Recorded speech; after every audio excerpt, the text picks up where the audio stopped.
Welcome to Here's the Story, a show that brings student affairs to life by sharing the authentic voices and lived experiences of those who are shaping our field every day.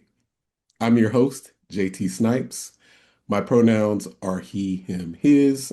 I serve as an associate professor and chair of educational leadership at Southern Illinois University, Edwardsville, and I'm trying my best to live as a free Black man in a world that would have me live otherwise. And I am here with my co-host. Helena Gardner. Hello, happy to see everyone. I'm Helena Gardner. I use she, series pronouns, and I serve as the Director of Residence Education and Housing Services at Michigan State University. I live my life, however, as a mother, daughter, sister, mentor, friend, um, and honestly, a caretaker of humanity. That's what we're going with Mm, this day. yes, caretaker Mhm, of humanity. Come on. mhm, mhm. Well, we'd like to thank today's sponsor, Evolve.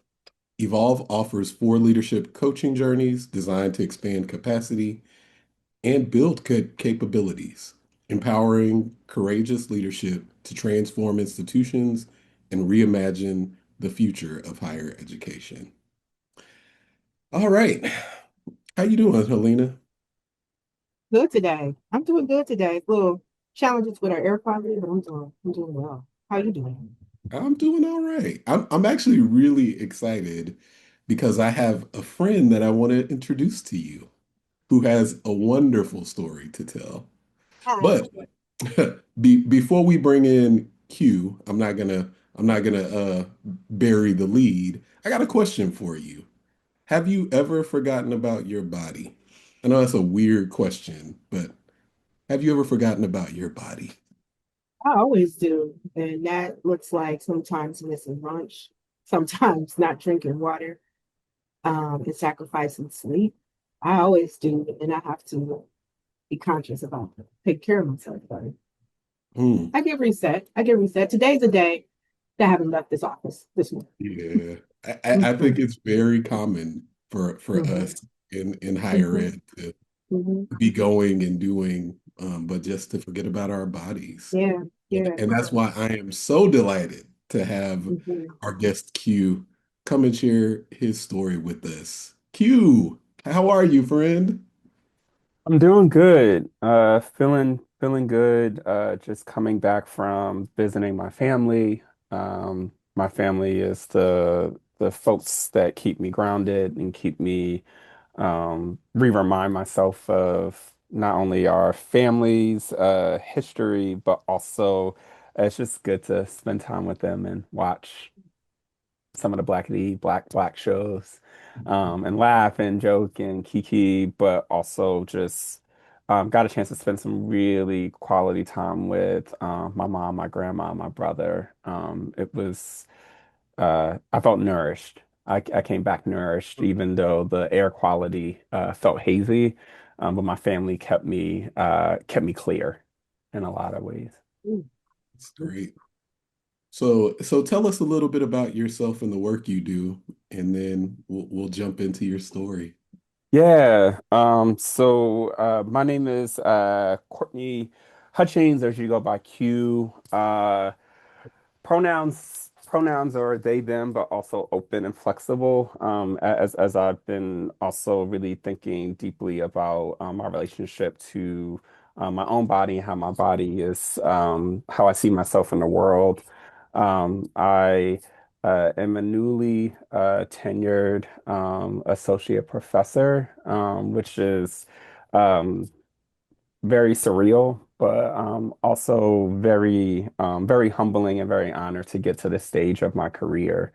I currently am a faculty member at Northern Illinois University in our higher education student affairs program.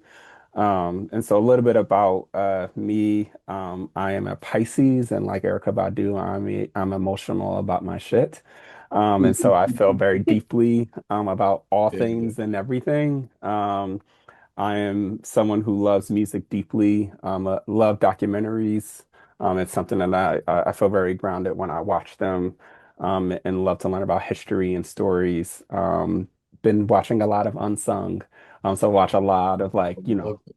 R&B music and things.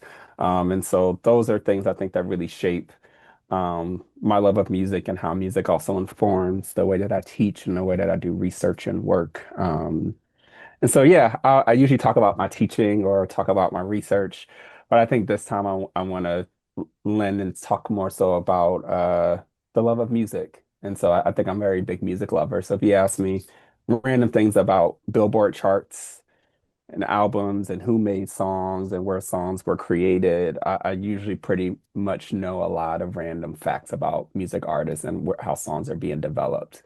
And so I think that reminds me a lot of my teaching and also reminds me a lot of how research is deeply intertwined with music and musical background and musical interest. That's awesome. So you have a story to share with us. The floor is yours, friend.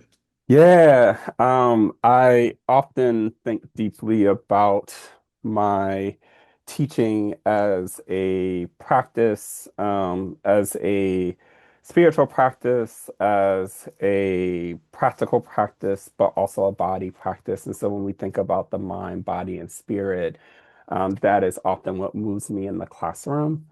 And so the story that I'm going to share with you all today is what happens when you experience something in the classroom that changes you in your mind, your body, and your spirit, and how, as I will share a little bit more about how my students reminded me of me taking care of myself in the ways that I was neglecting.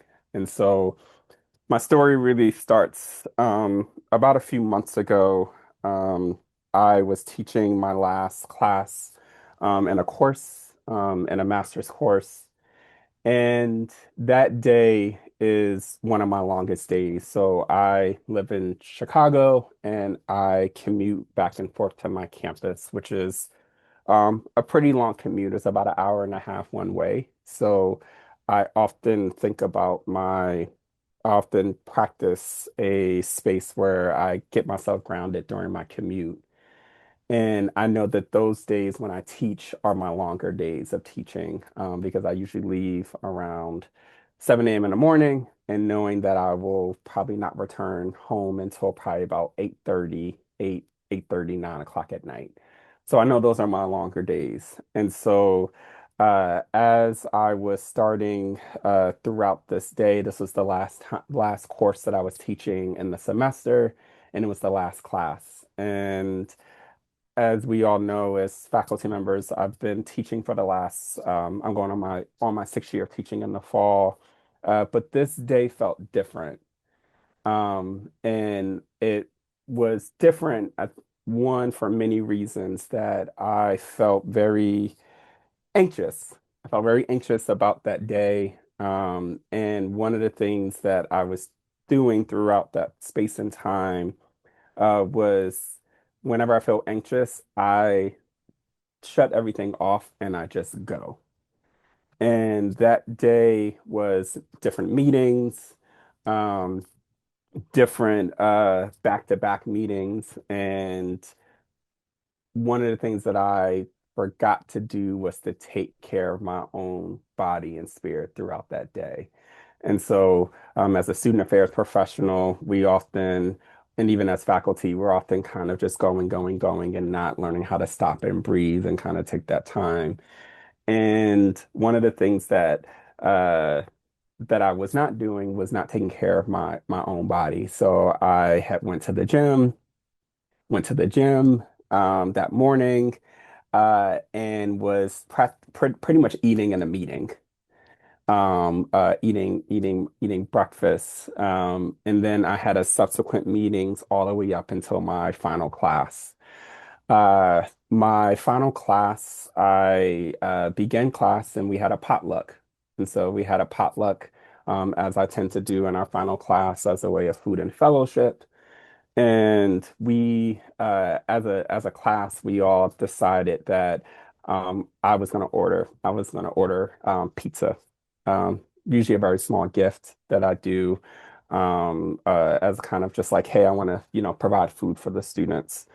And we all decided that I would order food towards the middle of the break of class due to one of our students was fasting for Ramadan, as I wanted to honor and respect their practices and those different pieces. There was something about that day that I felt that my body, it was kind of being on a hamster wheel, and it's kind of that meme of that little hamster that's holding on and the wheel is still spinning and it's holding on for dear life. And that was how my mind felt, my body felt, and I was just going and going and going. And so in the middle of class, um, it was roughly around towards the middle of the classroom, and my students had asked, Dr. Q, you need to go eat. And I, as usual, I was like, no, it's fine. I will eat once the pizza arrives. You all eat food because I often tell my students I want them to nourish their bodies and take care of themselves. Uh, but I was not taking care of myself in that moment. And so I sat on top of the desk. And as few students were talking throughout the conversation of that class, I felt my body being disconnected to the point where my vision was starting to get a little blurry, a little hazy, and I felt really untethered. Not only untethered to what the students were saying, but my body felt untethered in that classroom. And there was a moment where I felt that everything I was thinking that day was coming ahead, and I was not giving myself the time to literally breathe. So I felt my body was really tense. And so I stopped my class and I said, hey, can you all give me a quick second? Because I was not sure how my body was going to react. And so I told my students that I think I'm going to pass out. And I put my body and I sit down on the ground, and my back is towards the back of the desk. And I just tell my students, hey, I need a minute. And I passed out in the class. Um, this was where students came over to me. And I think oftentimes we have to be reminded that when um, trauma happens to the body, you have to also memories and what exactly happens, what you experience, what the students experience. Those are often similar reactions, similar things, and can also be a little different. And so um, from what I remember, and I've also shared this with, asked and shared this with students, is I got up after a few seconds, and the students called campus safety, in which the ambulance had to come, in which they had to check my vitals and check all these different pieces, my heart, my A1C, all these other pieces. Um, and one of the things that I remember is all of the students leaving the classroom and walking out, and the medics and folks just talking to me and asking me, are you stressed? And, I said yes. And so I also realized that stress was in my body. And I also was not taking care of my own self in a way. And after that, they asked me if I was able, am I okay? Do I feel better? And I was like, I just needed to eat. And I just wanted to put something in my body and kind of get myself back to myself. And um, I then ended up talking to my partner and sharing this with my partner afterwards. And um, was very much like, what is your course of like action? Like, do I need to come and pick you up? Those different pieces. And I said, no, I was like, I think I feel fine. And so I feel ready, or I feel fine. I just needed some time to get to myself.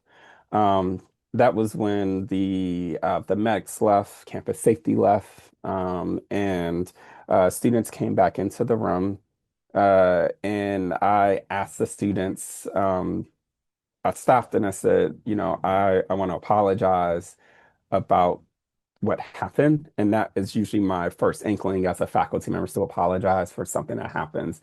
I'm also a prone apologist. And so I often do that as a coping skill to not also to often kind of lessen the heaviness that happens in the classroom. The students all said there's no need to apologize, like they were just concerned for me. And so what happened is that they actually gave me space where they fed me. They said, Dr. Q, you're gonna sit here, we're gonna let you eat, and we're gonna be in food and fellowship. And so throughout the time, the students, we all as a class decided to continue with class. Um, and that was something that I think was also important because they wanted to make sure that I was okay. But also they wanted to make sure that we were okay. So we processed class, we processed what was happening. And one of the things that uh, I felt very grateful for in that moment was I felt that my students became the teachers. And I learned that often throughout this time was while this happened on one day, it was a moment that was led up to that. And so often what happens to our body when we're teaching beyond our limits? And as someone who lives their life in recovery, I'm almost 9 years in recovery from crystal meth use, and about 7 months in recovery from alcohol. And so I know what it means to push my body past the limit in different ways. I never thought that this type of limit would happen in the classroom.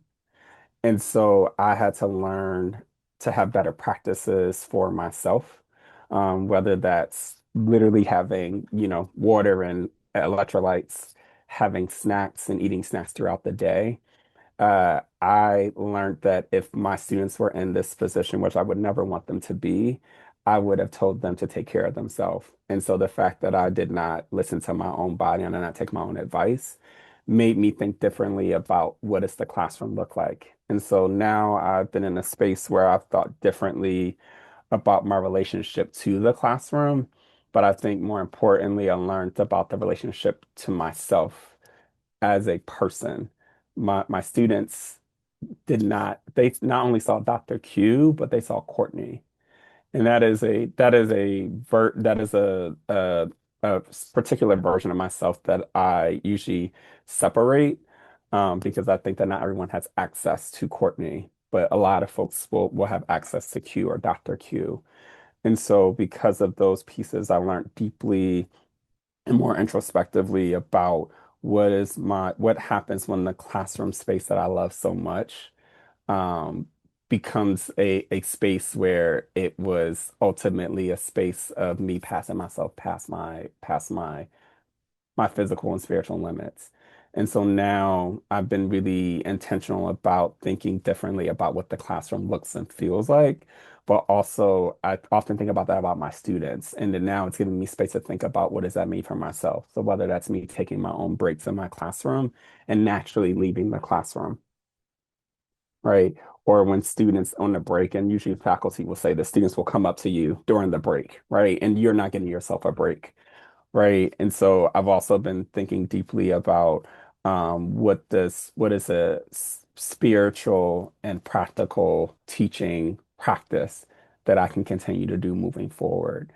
And so that is my story.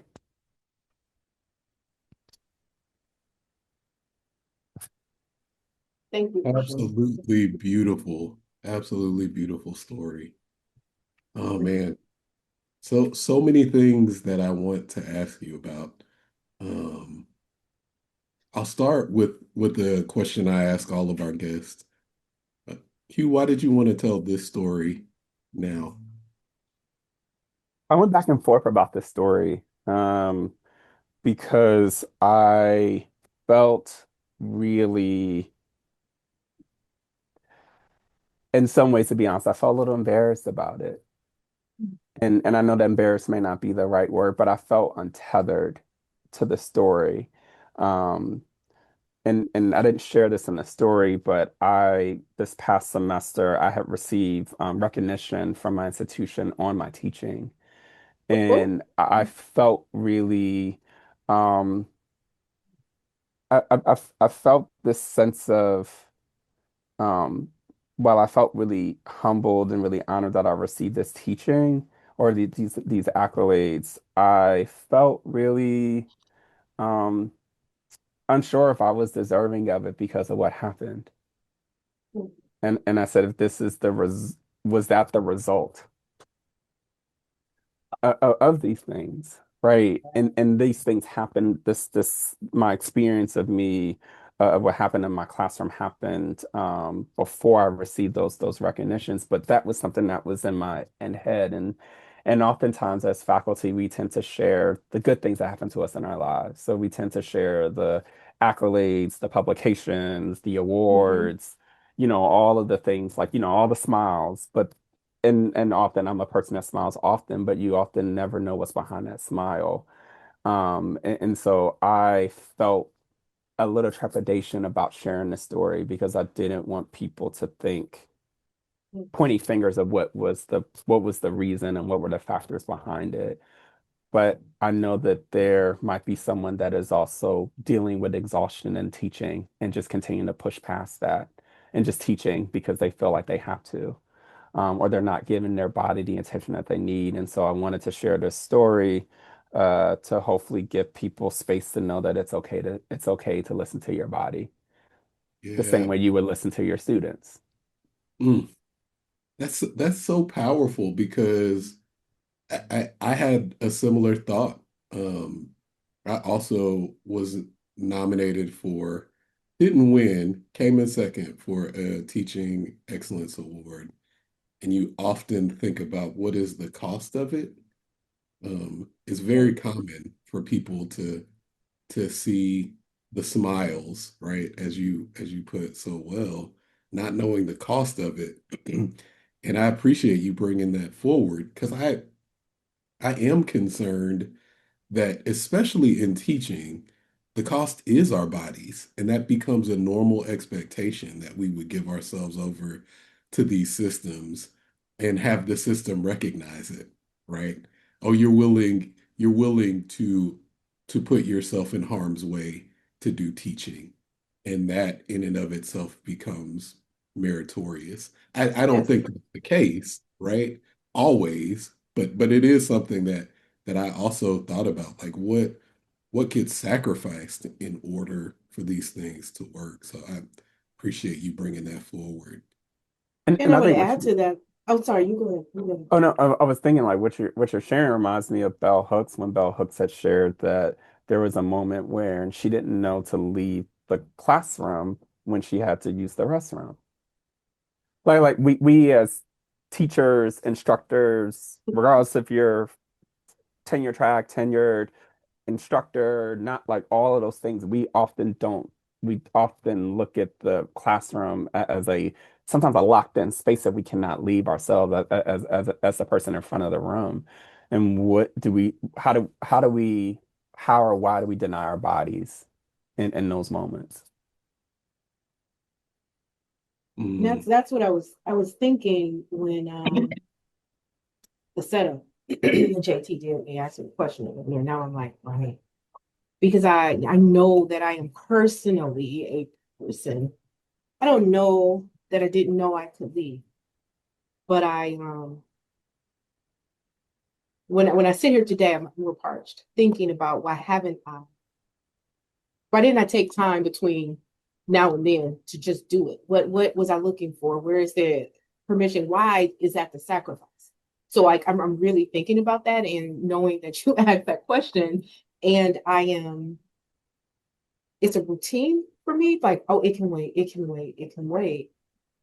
But thinking about, well, what is happening consequently. The thing I want to say, thank you for sharing. Thank you for sharing all the pieces of you and even hearing you say kind of that disconnect you had from your body. That's a very personal, intimate experience. So thank you for gifting us with that and making it okay for us to acknowledge that it happens.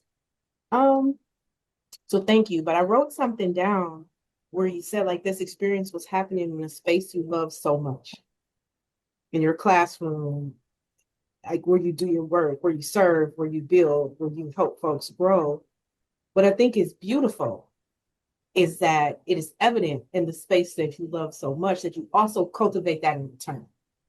because to hear your students feed you and then to allow you to eat while they move forward with your expectation that they were in community and shared a meal because they knew that was of value to you. So they stayed present with it, right? Even after leaving to clear the space for them to care for you, they came back. And even, just that check in because in the spirit of, is it worth it? I don't want to confuse or reinforce in your body that it was worth it. But to know that the community and what you are building with them paid back and gave you that love back, that's mad cool. And I am grateful that the universe like saw to pay it back in kind because often in times we as humans may leave the space and clear the space to take care of folks because we think that's what we have to do. We give you, let me give it to you, do what you need to do. And I'm very bad at this. I will name for anybody who's watching this, I'm very bad at allowing people to come back into the space to take care of them. I'm a person that's like, give me a minute and I'll come back out. But I love that the space you love so much stay present with you. Um, and I believe it will ever happen again. But if it never happened again, not I don't believe it will happen again that your body will fail you. That people will provide care to you again, I believe you are deserving. If it never does, I really feel good about the time you needed it so that your love wasn't in vain. So that's what I want to say. Like your love for it isn't Boy, in vain. man, that that's so beautiful. One of the things I know we're running short on time, um, but I do want to index something because it continues to strike me how honest you are about the process of recovery and how specific you are. Some of our listeners may have been like, "Wait, what? Did he say crystal meth?" Which I Yeah. think is extremely vulnerable. And I'm curious about your decision and willingness to speak honestly. And because there are ways that you could dress that up. You could say, I struggled with drugs, but you named specific Yeah, drug, a yeah. specific period. And I want you to share a little bit more about that decision and how it connects to some of the scholarly work you're doing. Yeah, no, I've always shared that if you don't name, and this is something my personal belief is if you don't name your substance, you can't name your recovery. And so I think that there's a stigma and a judgment that happens when people say that I'm in recovery from this particular substance or this particular use. And for many years, I would tell people I've been in recovery from hard illicit drugs because I was fearful of how the world would perceive me. What does that look like for me as a faculty member um, who um, who is black, who is queer, who is non-binary, right? Like all of these different intersections. And Mm, we also know that folks within those different intersections also experience recovery differently. And everyone experiences recovery differently, but I also know that there's a particular eye and a particular surveillance that happens. And mm, so I share the name of those pieces because it's what happened to me. And it's my experience. And I have to name that because mm, now it's not a space of mm, denial of like we just know this person's struggling from hard drugs. You can't now deny the fact that like this is my story. And I'd rather be honest and truthful about my story because my hope is that it will help folks understand other people's stories.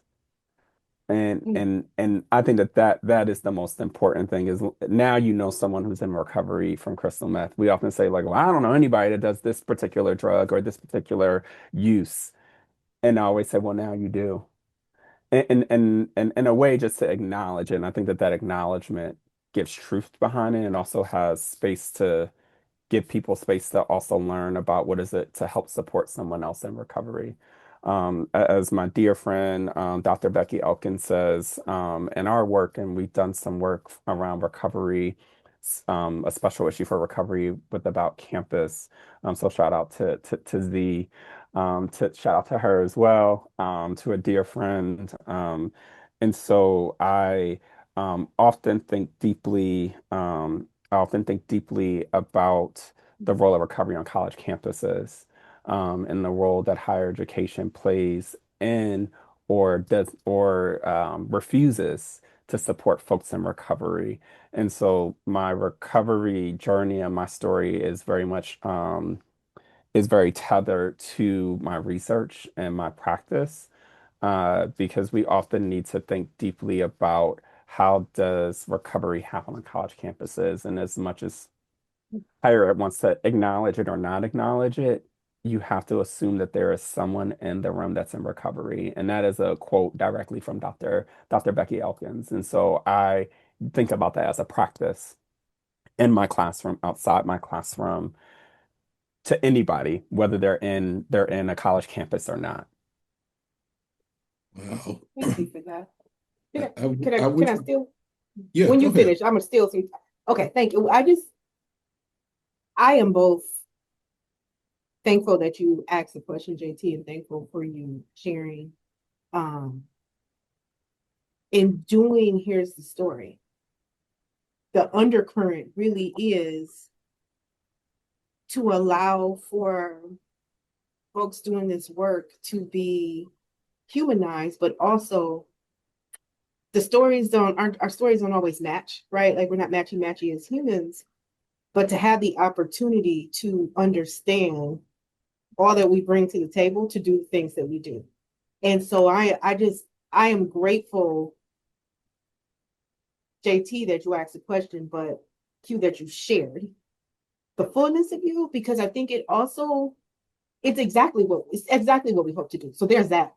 But it also allows for the full picture of not only the somebody's in the room, but actually what you're bringing to the table. Is very much, and so thank you for doing that work for yourself and for others, so that we understand like we're complex beings out here, and our stories continue.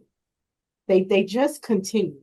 So just thank you for that. And yeah, these things continue to be the best things that I think I've ever done for myself, was to make space for people's stories, because it you're real and I'm real as beings. So just I'm in a space. So thank you, JT. Go ahead, because I can emote forever.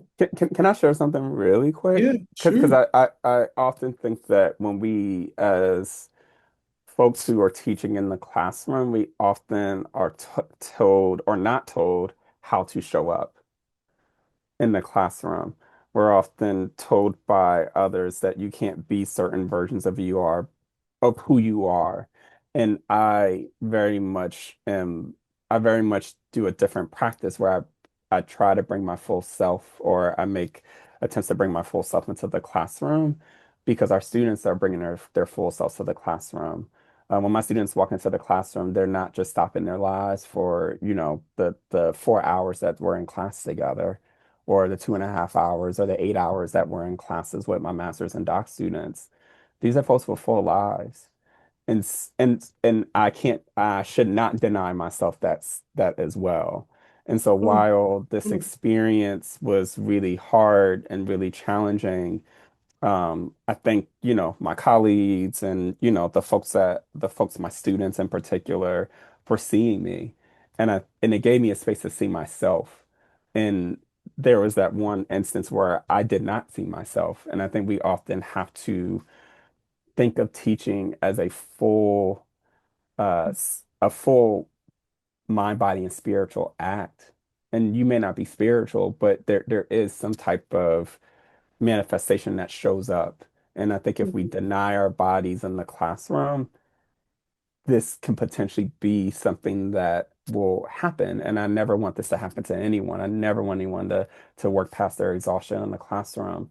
But we also have to be mindful of, if our bodies are already telling us that something is off, we as instructors should not just push past that. We should take a stop to pause and reflect and think differently about, what does that look like and what does it feel like?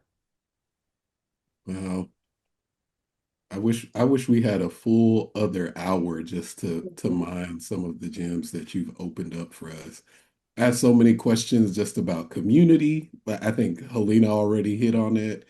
apologizing for our body. There's a whole conversation that we could have about that you brought out. You've shared a little bit, just a snippet around this notion of recovery, but so rich. Q, thank you for your time and And you're for always welcome back. You want to talk some more?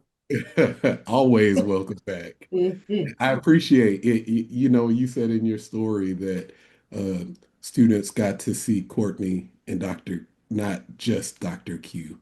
And I feel like the story you shared with us today allowed us to do the same and allowed our listeners to do the same.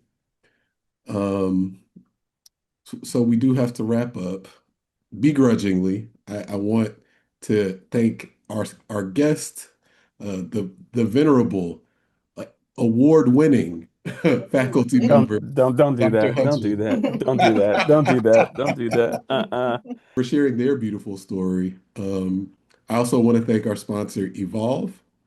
Higher education needs courageous leadership now more than ever, and poor leadership has never been more costly.